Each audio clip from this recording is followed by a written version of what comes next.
Hi there, I'm Andrew McComb and welcome to Outlier TV, where we celebrate difference to make a difference, as we share inspiring stories of ordinary people doing extraordinary things with their businesses and or their lives.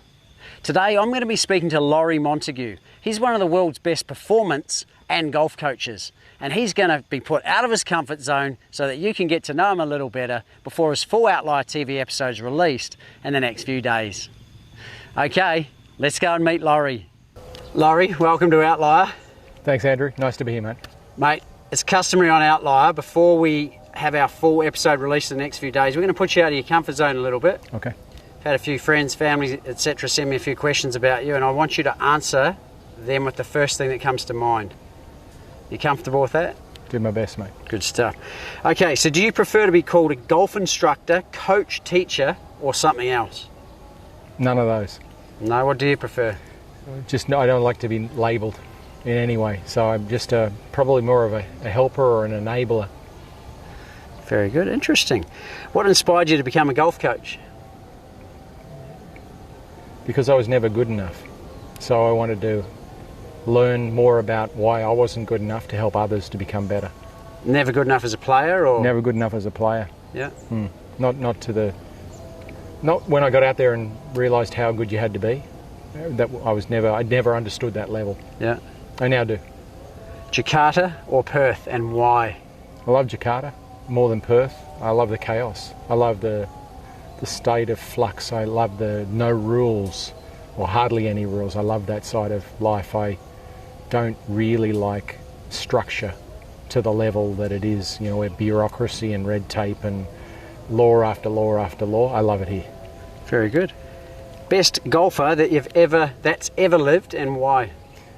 Well, there's some great golfers, but I mean, when I was a young assistant professional, I had the good fortune to sit opposite Jack Nicklaus in 1982 at the Australian Open and watch my idol when I grew up playing in the 70s, and when I learned all my golf from his books.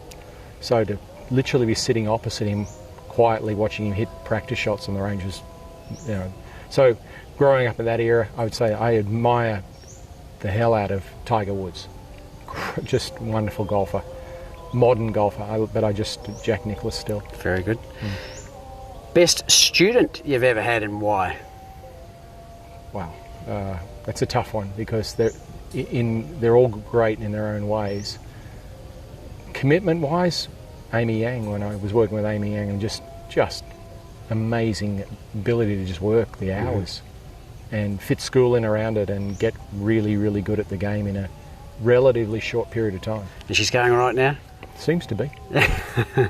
Okay, most famous student? Well, I wouldn't say famous student I've coached, but I, did spend the time just with Bob Hope on our own on the practice fairway late one afternoon at the Australian Golf Club when I was assistant pro. He was asking me questions. He was concerned about the state of the golf balls we were using at the time. He did say... They weren't working effectively? Well, he was a pretty good golfer, even though he was an older man at the time. But, he was a famous Hollywood actor, right? He's just so famous. And it was just me and him on the range together. And he did say that the balls, he was looking at the balls as he was hitting, he said they looked like they'd been through the Battle of Dunkirk. And I was old enough to understand what he meant. So that would be the most famous person I've ever been around. Did he sing for you? No, he didn't, but he loved the game. I mean, and it was probably one of the last times. I don't think he lived much longer than that. So that was an amazing time for me to see that. Very good. Speaking of famous people, who's your celebrity body double? Other than Willie Nelson. Yeah, look, a celebrity body double. Don't know. Couldn't answer. No idea. Maybe it's Willie Nelson. Yeah. I'd like to play guitar like Stevie Ray Vaughan. Yeah. Okay, what's the song that depicts your life? The first song that comes to mind is a Beatles song. Well, actually, George Harrison's song, Something. I think of my wife, Susie, when I think of Something. It's probably a special song for me. Yeah. Favourite music? Beatles right up there. There's a lot. I mean, I love music. I listen to it all the time, but Beatles definitely right up there. Is it true that you love coffee? I enjoy coffee. How many? Not that many. Are you serious? 2 or 3 a day. Used to be more. Have you ever been hit by a student? Yes, I have. Yeah, what happened? That was an interesting story. I was helping a very low handicapper doing a drill, and he had a 7-iron in his hand, and he was at the top of his backswing, and I was in the wrong place at the wrong time, and he unloaded the swing and hit me in the shin. Wow. And it cut through my trousers and opened up my shin, and I was at Narrabeen coaching at the camp there. So I go over to the sports centre, the sports science area. They've got a doctor over there. And the doctor said, I can't stitch it up because it's on the shin bone. It's too tight. So you got to pack it with wool every, keep it clean and pack it with wool, and it'll eventually squeeze together. On my way back, as I'm stumbling back across the park to the other park where everyone was, there's a mother with a whole bunch of ducks, and I'm limping as I'm going along, and she just thought I must have been a great target for her, so I'm getting attacked by all the ducks while I'm doing that, which of course everybody on the range thought was the funniest thing they've ever seen. Next week I'm coaching in Tasmania for the week, and my leg went black, my whole leg, from the groin down to the base of my foot. I was hit that hard. So that's my story about being hit. I've been hit a few times. I've been hit by golf balls plenty of times. Moral of the story, mate? Stay out of the way of golf balls, stay out of the way of golf clubs. That's an easy one, isn't it? Are you addicted to social media, and why? I'm addicted to the motivational stuff on social media. I love sharing, especially if I can find unique stuff. I'm not into celebrities, don't follow any of that. Just your good quotes, good memes, creating my own. I've created tons over the last few years. Like the last 10 years I've created heaps and heaps. Yeah. Probably got a lot of people that follow me because I do that, from what I've been told. And because they say things like, don't stop sending stuff out, we love the stuff. Yeah. So I'm always looking for unique stuff. Good stuff.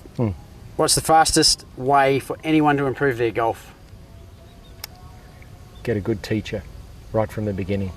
Get someone who knows what they're doing, can get straight to the point, and to keep it simple. Think of it like martial arts, like you've got a white belt. Very good. So it's beginner's mind. Yep. Would you rather drive the ball 300 metres or get up and down on every chip shot? Get up and down on every chip shot. Why? More skills involved around the greens. Driving the ball requires someone to just stand there and wind it up and swing it as fast as they possibly can. But hit chips and pitch shots and lob shots and requires a whole lot of different skill sets. Yeah. Most profound lesson you've ever learned? I mentioned that probably one of there have been many. Is that, someone like, I read a lot and a lot of education. It would be Richard Bandler saying that people are perfect learners, but translation is the problem. So the fact that he said they're perfect learners profoundly influenced me. Changed the way you think? Totally. I mean, the fact that everybody I treat is a perfect learner. So it's my responsibility to translate the information that I have in such a way that they can learn it perfectly. Yeah. Great. So it's getting hot. We're in Jakarta. It's about 40 degrees. I'm starting to sweat. I love it. Last thing, why should the outliers and the viewers and the entrepreneurs out there watch your Outlier episode? What are they going to learn? Well, I started about as tough as you could starting as a kid, as a dyslexic kid with not the ability to read properly, not the ability to write properly.